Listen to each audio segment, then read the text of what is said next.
할렐루야. 오늘은 미라클 워커 이 10번째 시간으로 기도와 순종으로라는 제목으로 말씀을 나눌 때에 은혜가 임하게 되기를 축복합니다.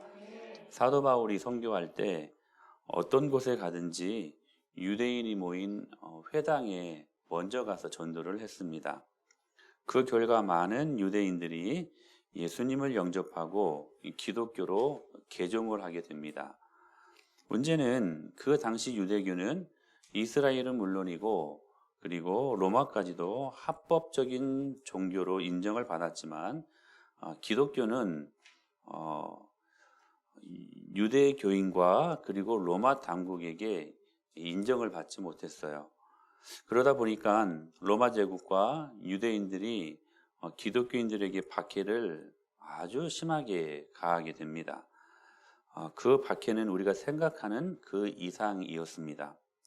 제가 이 히브리서 강의를 말씀을 드리면서 초두에 이 시기가 네로 황제가 즉위했던 시기였다라고 말씀을 드렸고 이 네로 황제가 얼마나 예수님 믿는 사람들을 힘들게 할 정도가 아니었죠. 얼마나 잔혹하게 많이 죽였는지 참 수많은 사람들이 이 시기에 기독교인들이 순교를 하게 됩니다. 그러니 유대교에서 기독교로 개종했다가 그들의 삶에 핍박과 박해가 가해지자 그들의 믿음이 막 흔들리기 시작한 거예요. 이런 거죠. 예수님께 내 목숨을 걸 만큼 예수님이 그렇게 가치 있는 분이신가? 로마 제국의 합법적인 종교로 인정된 유대교로 다시 돌아가야 되는 것 아닌가 하는 그러한 갈등과 그러한 흔들림이 있었다는 것이죠. 이런 고민을 안고 흔들리고 있는 유대교에서 기독교로 개종한 그 그리스도인들에게 히브리서 저자는 우리가 믿고 있는 예수님은 그런 분이 아니시다. 그런 분이 아니시다. 너희들이 알고 있는 그 어떤 것과 그 누구와도 비교할 수 없을 만큼 귀한 분이라는 것을 말씀을 하십니다. 그러면서 이렇게 비교를 하잖아요.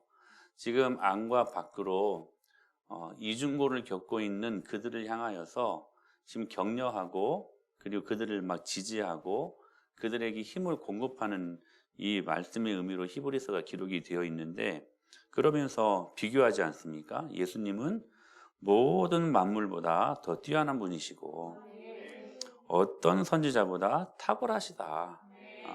어떤 선지자보다. 그래서 여러분 기억나십니까? 예수님의 유일성과 우월성, 예수님의 완전성, 그리고 이 예수님은 모든 만물을 소유하신 상속권을 받으신 상속자시다. 예수님은 천사들보다 탁월하시다. 기억나시죠?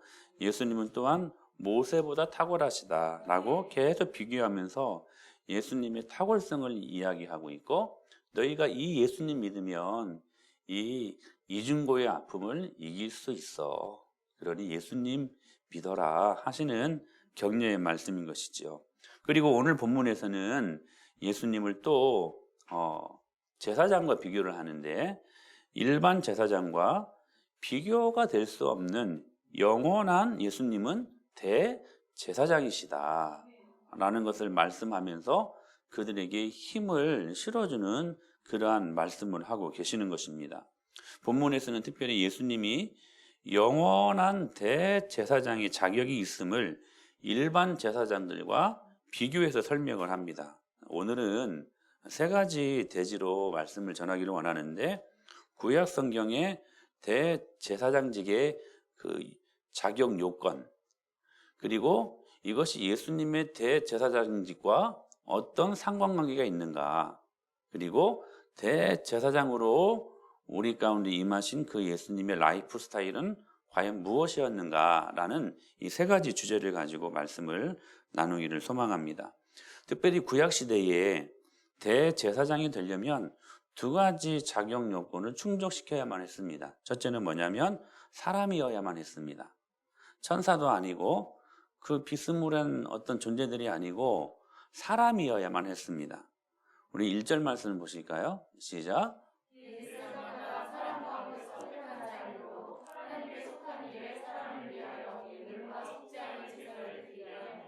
1절만요. 대제사장마다 사람 가운데서 택한 자이므로 하나님께 속한 일에 사람을 위하여 예물과 속죄하는 제사를 드리게 했다라고 말씀하십니다. 첫 번째 이 대제사장의 자격 요건은 뭐냐면 사람이어야만 했다는 거예요. 사람.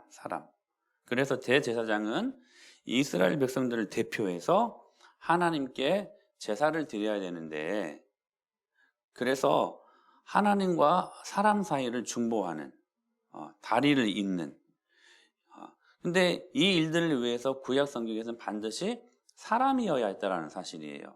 왜냐하면 그래야 백성들의 사정을 낱낱이 하나님께 아릴 수 있었기 때문에. 두 번째 자격 요건은 뭐였냐면 하나님께서 임명하는 사람이어야만 했다는 것입니다. 그러니까 사람이 세운 것이 아니고 하나님이 세우셨다는 거예요. 우리 4절 말씀 읽어볼까요? 시작. 이 종기는 아무도 스스로 취하지 못하고 오직 아론과 같이 하나님이 부르심을 받은 자라야 할 것이니라. 하나님과 백성 사이에서 일할 대제사장을 사람 중에서 정하지만 그 사람은 그냥 사람이 아니라 하나님께서 그 권위를 주셔서 하나님께서 임명해야 이 사역을 감당할 수 있는 사람이라는 것입니다. 그 예가 바로 아론이었죠. 여러분, 아론은 굉장히 허물이 많았던 사람 아니었습니까?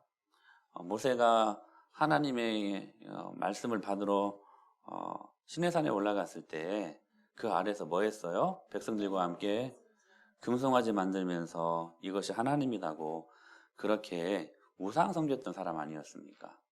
사람으로 보면 허물투성이었어요. 근데도 하나님이 그를 대제사장으로 세우시잖아요. 이스라엘의 초대 대제사장이 아론 아니었습니까?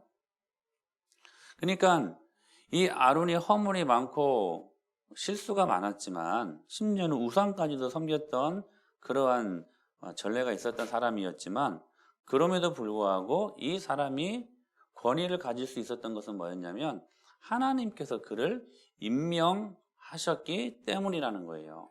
오직 아론과 같이 하나님의 부르심을 받은 자라야 할 것이니라. 자, 이 두 가지 요건, 첫째는 사람이어야 된다. 두 번째는 하나님이 임명하신 사람이어야 된다. 근데 이 두 가지 조건을 예수님이 대제사장직을 감당하시면서 그 대제사장직 이 사역을 하시기 위해 예수님께서 이 두 가지 요건을 충족하셨어요. 왜냐하면 예수님은 사람이셨습니다. 7절에 한번 보실까요? 시작.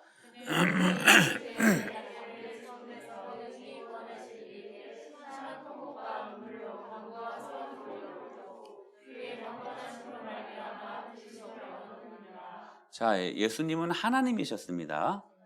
동시에 사람이셨습니다. 이 둘 중에 어느 하나만 편중되이 해석하면 그건 이단이에요. 하나님이셨습니다. 예수님은 동시에 사람이셨어요. 그가 어디에 계실 때? 육체에 계실 때에 육체에 계셨다. 그러니까 주님의 성육신과 그의 삶을 가리키는 말씀이죠. 예수님은 영원한 대제사장으로 우리와 똑같은 오감, 인성을 갖고 계셨다는 거예요. 배고프면 먹어야 되고, 배부르면 소화되면 배설해야 되고, 피곤하면 자야 되고, 그렇죠? 이런 똑같은 오감을 갖고 계셨던, 인성을 갖고 계셨던 예수님이셨다. 예수님이 사람이셨다는 거예요. 이 대제사장직을 그 요건을 충족시키기 위해서 하나님이 사람 되신 거예요. 하나님이. 그래서 예수님은 성령으로 임신되지 않았습니까? 그냥 30살 공생의 사역을 위해서 갑자기 하늘에 뚝 떨어져가지고 막 터미네이터처럼 막 두두둑 해가지고 막 이게 아니라, 예수님은 성령으로 임신하셔가지고, 특별히 여러분 10달 동안 저기 나사렛 촌동네 시골 처녀 마리아 자궁에 착상되어서 나오지 않았습니까? 베들레헴에서 태어났고 나사렛 촌동네에서 자라나셨습니다. 그리고 30세부터 3년 동안은 공적인 사역을 하셨다는 것이죠. 여러분, 왜 30세부터 예수님이 공적인 사역을 한 줄 아세요? 민수기 4장에 보면 제사장직을 감당할 수 있는 나이가 딱 30살 때부터입니다.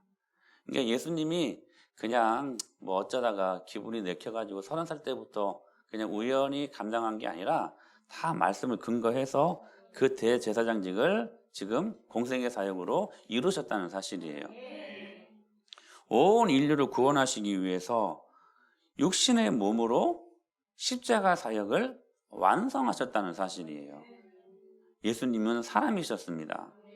그래서 히브리서 4장 15절에 이렇게 말씀하시거든요. 시작. 우리에게 있는 대제사장은 우리의 연약함을 동정하지 못하실 리가 아니요 모든 일에 우리와 똑같이 시험을 받으시니로되 죄만 없을 뿐 우리와 똑같은 시험을 당하셨다는 거예요. 배고픔도 경험하셨고 그리고 집이 없으셨어요. 우리 중에 집 없는 사람들 많잖아요. 그걸 경험하셨다는 거예요. 배신도 경험했어요. 아픔도 경험했어요. 인간으로서 도무지 감당할 수 없는 십자가도 지셨어요. 그러니까 우리와 똑같이 되셨다는 거예요. 똑같이 시험을 받으시니로되 죄는 없으시리라. 우리 연약함을 동정하기 위해서, 우리 눈높이에서 우리의 고통과 아픔을 바라보기 위해, 이해하기 위해서, understand, 밑에서 우리를 이해하시기 위해서 그렇게 서셨다는 사실들. 우리 예수님은 영원한 대제사장의 자격이 있다는 거예요. 예수님이 사람이셨습니다. 두 번째는 뭐냐면 이게 중요해요. 예수님도 하나님의 임명을 받았다는 사실이에요. 우리 5절 말씀 보실까요? 오늘 본문 시작. 또한 이와 같이 스스로 영광을 취하심이 아니요 오직 말씀하신 이가 그에게 이르시되 너는 내 아들이니 내가 오늘 너를 낳았다 하셨고. 무슨 말씀입니까? 하나님이 예수님을 대제사장으로 임명하셨다는 말씀이에요. 자, 예수님은 사람이셨습니다. 그리고 하나님의 임명을 받으셨습니다. 임명을 받으셨어요. 자, 보세요. 스스로 영광됨을 취하심이 아니요 스스로 이 공생의 사역을 대제사장직을 감당하신 게 아니라 오직 말씀하신 이 누구요? 성부 하나님께서 예수 그리스도께 이르시되 너는 내 아들이니 내가 오늘 너를 낳았다. 내가 오늘 이 대제사장직을 내가 임명하겠다라고 하시는 말씀이거든요. 그러니까 성부 하나님께서 성자 예수님을 하나님의 사역자로, 그렇죠? 공생의 사역자로 임명, 대제사장직을 감당할 자로 임명하셨다는 사실입니다. 근데 오늘 본문에 보면 자, 예수님은 이 두 가지 요건을 충족시켰음에도 불구하고 그 이상의 자격도 갖추었다라고 말씀을 하십니다. 추가로 말씀을 하시는데 6절 말씀이에요. 6절 말씀 시작. 또한 이와 같이 다른 데서 말씀하시되 내가 영원히 멜기세덱의 반차를 따르는 멜기세덱의 반차까지도 이야기를 해요. 자, 예수님은 사람이셨고 그리고 하나님이 임명하셨습니다. 두 가지 대제사장직을 요하는 자격 요건을 충족시켰음에도 불구하고 한 가지를 더 추가해요. 뭐냐면 멜기세덱의 반차를 따르는 제사장이 되었다는 거예요. 오늘 10절에서도 이렇게 말씀하십니다. 하나님께 멜기세덱의 반차를 따른 대제사장이라 칭하심을. 멜기세덱이 누굴까요? 누구길래 이 멜기세덱의 이 순서를 따랐다 이렇게 말씀을 하시는 것일까? 멜기세덱은 아브라함 시대에 잠깐 나타났던 아주 신비한 인물입니다. 아브라함이 조카 롯을 구하고 그 고대 군동국가에서 진짜 큰 전쟁에서 승리를 하고 돌아오는 중에 멜기세덱을 만나서 전쟁에서 얻었던 이 전리품의 11조를 바칩니다. 11조는 율법 이전부터 있었어요.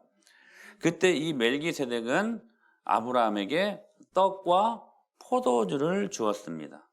누구의 모습이 막 오버되지 않습니까? 창세기에는 특히 14장에서 이렇게 말씀하세요. 시작.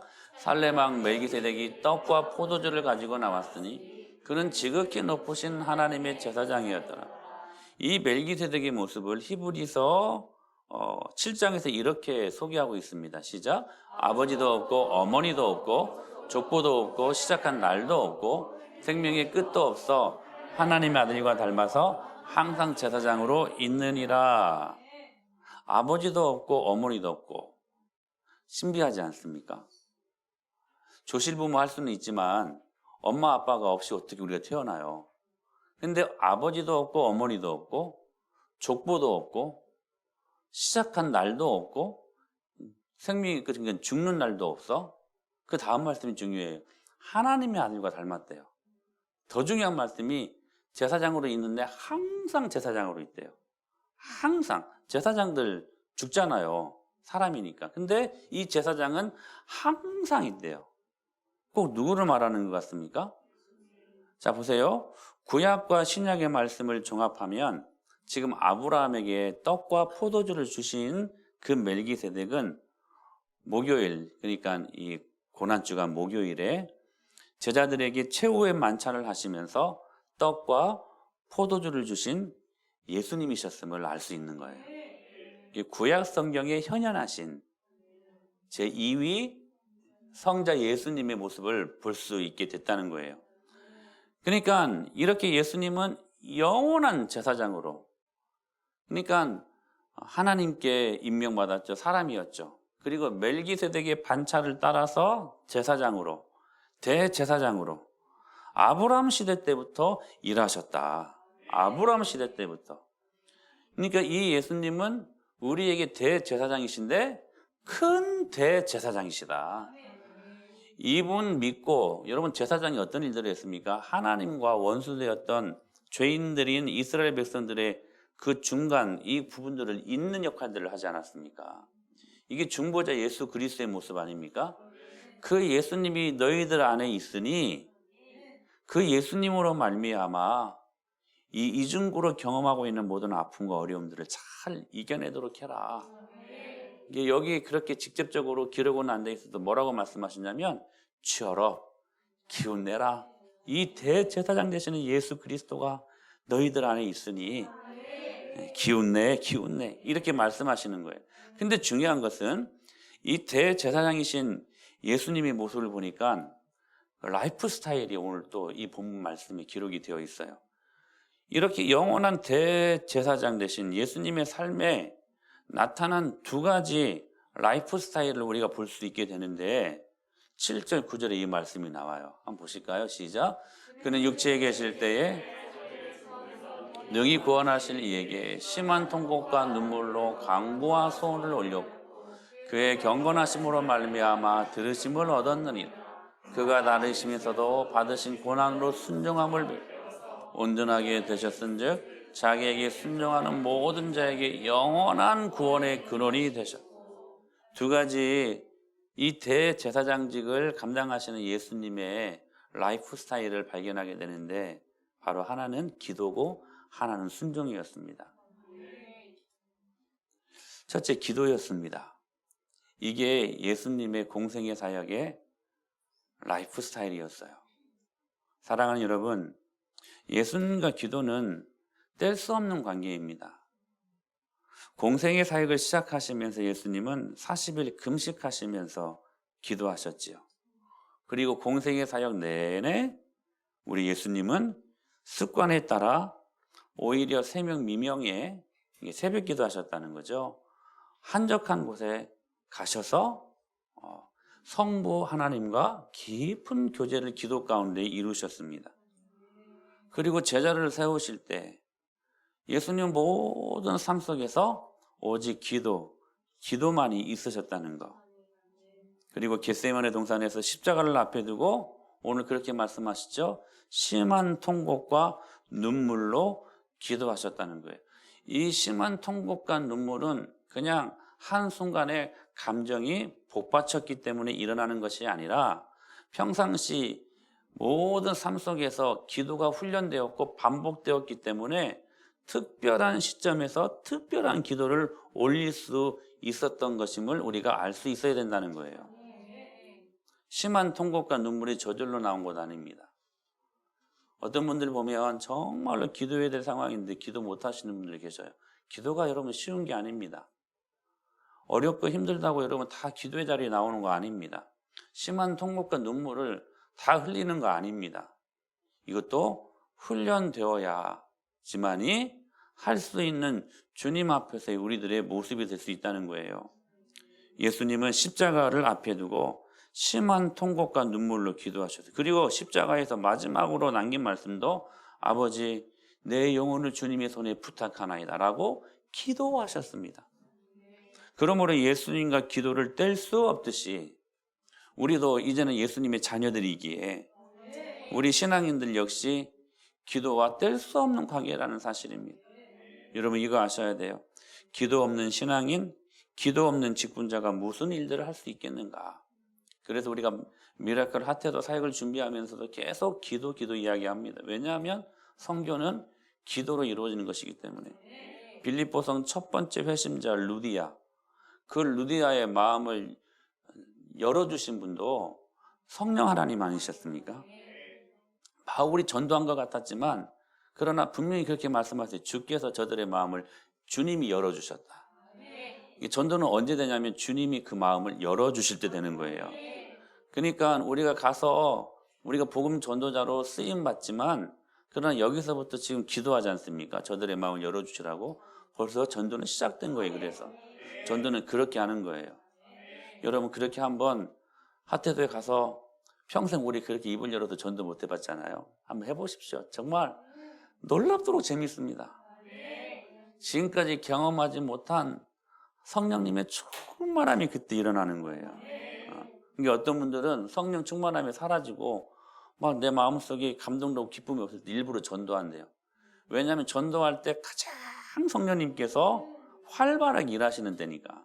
일부러 전도하시는 분들이 계신데 일부러 성령 충만함을 경험하기 위해서 기도하셨다는 거예요. 두 번째 예수님의 라이프 스타일은 순종하는 것이었습니다. 순종도 그냥 순종이 아니고 자발적인 순종이었다는 거예요. 엄밀히 말하면 예수님의 순종은 복종으로 이어집니다. 그러니까 순종의 아주 달인이셨어요. 예수님이 그렇게 말씀하셨잖아요. 내가 먹을 양식은 아버지의 뜻을 행하는 것이다. 예수님의 주로 드시는 이 밥, 그러니까 식사가 주 메뉴가 메인 디시가 뭐였냐면 순종하는 것이었대요. 순종. 그분의 라이프 스타일이 이거였어요. 달리 예수님의 삶을 평가할 수 없어요. 예수님의 라이프 스타일은 딱 이 두 가지로 딱 점철되어져요. 하나는 기도고 하나는 순종하셨다는 거예요. 7절을 계속 보면 한번 보시니까 7절 시작. 그는 육체에 계실 때 자기를 죽음에서 능히 구원하시니 심한 통곡과 눈물로 간구와 소원을 올렸고 그의 경건하심으로 말미암아 들으심을 얻었느니라. 여러분 보세요. 이 말씀은 겟세마네 동산에서 자신의 온 몸을 쥐어짜며 기도를 하시는 예수님의 모습을 소개하고 있습니다. 무엇을 위해 그토록 사력을 다하는 하나님이신데 예수님이 쥐어짜는 그런 몸부림치는 기도를 하셨을까? 어떤 기도였을까요? 예수님이 어떤 먹고 살고자 하는 그런 문제로 기도하셨을까? 그런 기도는 아닌 것 같아요. 그렇죠? 예수님에게 꼭 갖고 싶었던 어떤 소유물 때문에 기도한 것 같지 않아요. 예수님이 무엇 때문에 그토록 기도하셨는가? 오늘 이 말씀 요약하면 순종을 위해서 기도했다는 거예요. 봐보세요. 기도와 순종이 예수님의 라이프 스타일이었는데, 자, 무엇을 위해 기도하셨냐면 순종을 위해서 기도했다는 거예요. 순종이 여러분 쉬워요, 어려워요? 저도요, 아직 어려워요. 근데요, 그 순종이 어려우니까 순종이 되게 하시려고 예수님은 뭐 하셨다는 거예요? 기도하셨다는 거예요. 이게 순종과 기도가 예수님은 하나였어요, 하나. 예수님의 겟세마네의 동산에서의 기도를 누가복음 22장에서 기록하고 있는데 이렇게 말씀하십니다. 같이 한번 읽어볼까요? 시작. 예수께서 나가사 습관을 따라 감난산에 가심 제자들도 따라갔더니 그곳에 이르러 제자들에게 이르시되 유혹에 빠지지 않게 기도하라 하시고 그들을 떠나 돌 던질 만큼 가서 무릎을 꿇고 기도하여 이르시되 아버지여 만일 아버지의 뜻이고 이 잔을 내게서 옮기시옵소서.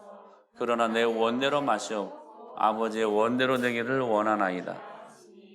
천사가 하늘로부터 예수께 나타나 힘을 더하더라. 예수께서 힘쓰고 애써 더욱 간절히 기도하시니 땀이 떨어지는 핏방울같이 되더라.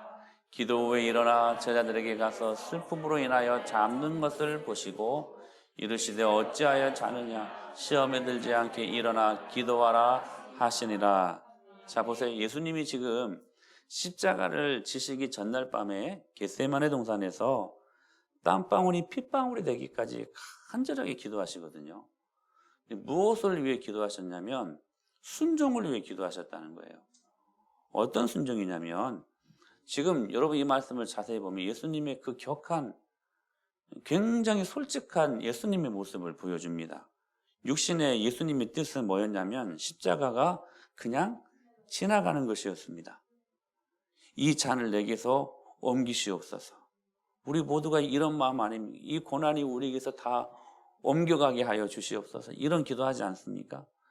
예수님이 이 십자가의 고통을 아셨기 때문에 그래요. 육신의 몸을 지니신 예수님께서 이 십자가의 고통과 고난이 얼마나 뼈저리게 아픈 것인가, 그걸 아셨기 때문에, 그 고통의 정도에 대해서 너무나도 잘 아셨기 때문에 이 잔을 내게서 옮겨주시옵소서.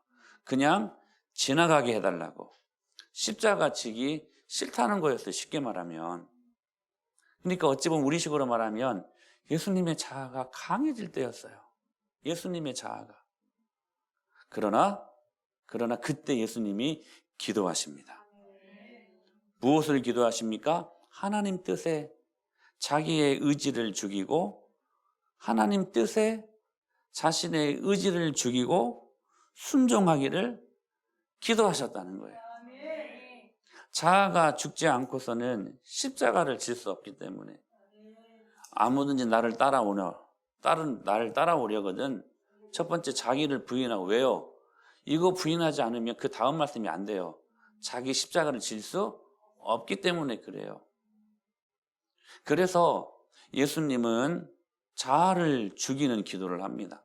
순종을 위한 기도를 하게 돼요. 그저 기복을 구하는 기도의 정도가 아니라 그것을 넘어서 하나님 나라를 위한, 순종을 위한, 그 순종을 하는 데까지 자기 자신의 자아가 커질 때 이것이 방해가 되기 때문에 그것을 죽이고자 하는 기도가 예수님의 라이프 스타일에서 이루어졌던 기도의 모습이라는 사실입니다. 사랑하는 여러분, 하나님께서는 저와 여러분들이 기복적인 것, 여러분들이 먹고 살고 그리고 행하는 모든 것들 기도하기를 원하십니다. 주기도문에서 일용할 양식을 주시옵고, 일용할 양식에 대해서 분명히 구하라고 하셨기 때문에 그렇게 말씀하시지 않았습니까? 저는 여러분 양떼들을 놓고 하나님이 저에게 맡겨주신 그런 확신이 있기 때문에 여러분들을 위해서 저희 어머니는 지금도 이렇게 한 번씩 전화하면 그래요. 성법아, 한 목사, 내가 은혜마을교회와 그리고 한 목사를 위해서 창자가 끊어지도록 기도한다.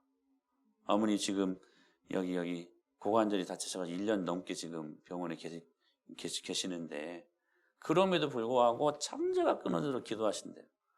저는 그 기도가 그렇게 힘이 돼요. 근데 그 마음을 알겠어요.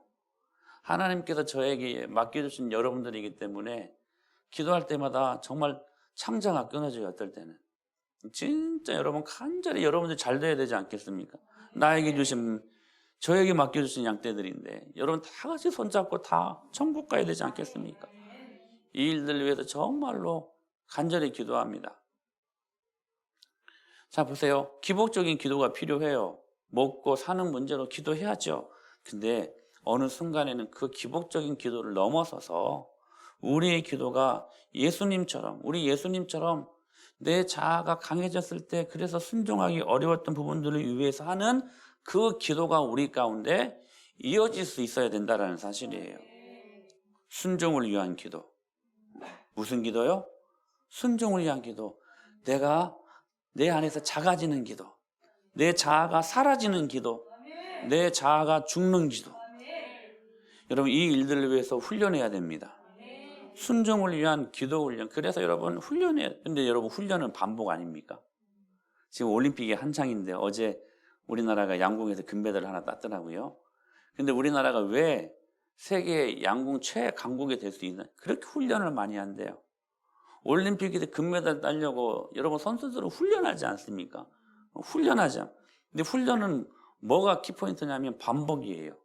계속 반복하지 않습니까? 계속 반복하지 않습니까? 근데 우리나라 선수들이 그 양궁에서 왜 쏘기만 하면 이 가운데 골드 그 관역을 맞추냐면 그렇게 반복적인 훈련을 많이 하잖아요. 그러면 어느 순간에 이 관역이 바로 내 앞에 와 있는 것처럼 보인대요. 내 앞에 이 관역이 나와 있으면 그 가운데다 못 찌를 사람 누가 있어? 다 꽂지. 안 그래 여러분? 바로 여기 앞에 있는데 못 쏴요 이거? 이렇게 쏘면 그 바보지 그거. 그러니까 이 반복적인 훈련이 얼마나 중요한 것인가. 훈련은 반복하는 것입니다. 이 신앙생활도 반복하는 것이라는 거예요. 여러분 이거 알아야 돼요. 반복하는, 경건에 이르는 연습하라잖아, 연습. 디모데후서에서 말씀은 경건에 이르는 연습해라. 마치 올림픽에서 금메달을 위해서 선수들이 그 전에 수많은 시간들 동안 연습하고 또 연습하고 훈련하고 훈련하는 것처럼 그렇게 반복하라는 거예요. 반복하라는. 머리로 아는 것은 아는 게 아니죠. 몸으로 아는 게 진짜 아는 것 아니겠습니까? 그래서 몸이 알게 될 때까지 훈련해야 된다는 거예요. 그 훈련은 반복이에요. 몸은 반복을 통해서 여러분 알게 된다는 거예요. 반복된 훈련, 즉 반복된 기도를 통해서 우리가 얻으려고 하는 목표가 뭐냐? 이게 중요해요. 자신을 잊는 일이라는 거. 이것을 위해서 우리가 기도하고 순종해야 된다는 거예요. 왜 반복해서 계속 기도하는 훈련들이 필요한가? 이 기도를 통해서 우리가 얻으려고 하는 목표가 뭐냐? 자신을 잊는 것, 자신을. 내 안에서 자기 자신을 잊는 것. 파니 크로스비라는 맹인 아시죠? 수많은 찬송시를 그렇게 쓰지 않았습니까? 그 깊이를 볼 줄 아는 참 영적인 비전의 사람이었는데 이분이 태어나자 6개월인가 생후 6개월 후에 눈을 못 보게 되었대요. 시력을 잃고 그 충격으로 그랬는지 아버지가 조실부모, 부모님들이 다 돌아가셨대요. 어머니까지. 그러니까 소망이 없이 자랐어요. 근데 이분이 시각장애인에도 불구하고 예수님을 만나요. 그리고 그 이후로 유독 그 시를 보게 되면 영적으로 보게 될 것이다. 그 하나님을 본다. 이런 표현들을 참 많이 써요. 많이 써요. 이게 참 이런 표현들을 보면 우리가 많이 우리들의 모습을 깨닫죠. 눈은 있지만 주님의 영광을 보지 못하고, 근데 보지 못하지만 진짜 하나님의 실체를 볼 수 있는 영적인 이 시각, 이 관점, 그렇죠? 근데 이분이 이제 이따가 부를 찬양인데 찬송가 288장 예수를 나의 구주 삼고 이 찬양을 작시하거든요. 그러면서 3절인가요? 세상과 나는 간 곳 없고 구속한 주만 보이도다. 이 시가 이제 영어 찬송을 우리가 번역한 거잖아요. 근데 이 세상과 나는 간 곳 없고 구속한 주만 보이도다. 이 원래 영 번역은 I'm lost in his love라고 번역되어 있어요. 그러니까 예수님 안에서 세상과 나는 간 곳 없고 예수님 안에서 나는 잊어버렸다. 이 말이에요, 이 말. 얼마나 여러분 영성 깊은 믿음의 고백입니까? 주님의 사랑 안에서 나를 잊어버렸다. 사랑하는 여러분, 주님의 사랑은 나로 충만했던 내 자아를 잊게 만드는 능력입니다. 사랑으로 충만해지십시오. 예수님 잘 믿는 엄마 권사님이 계셨는데요. 그 딸이 어떻게 예수님을 안 믿었대요. 근데 이 딸이 공부를 잘해가지고 교수가 됐는데 이 권사님이 교회를 갈 때만 교회 앞에까지 차로 태워주기만 했대요. 태워다 드리고 그리고 가고 이런 식으로. 근데 계속 그러기를 몇 년 하다가 어느 한 날 이 딸이 이 교수님, 이 딸 교수가 교수 딸이 같은 말이죠. 교수 딸 교수. 교수 딸이 이번에는 어떻게 교회 한번 가고 싶었던 모양이에요. 갔는데 여전히 엄마는 예배 드리고 은혜 받고. 근데 이 딸은 교회에 갔는데 그날따라 못 볼 것을 많이 봤어요. 어느 방에서 이제 엄마를 예배는 안 들어가고 어느 방에서 이제 엄마를 기다리는데 세상에 그 옆방에서 소리가 막 싸우는 소리가 들리더래요.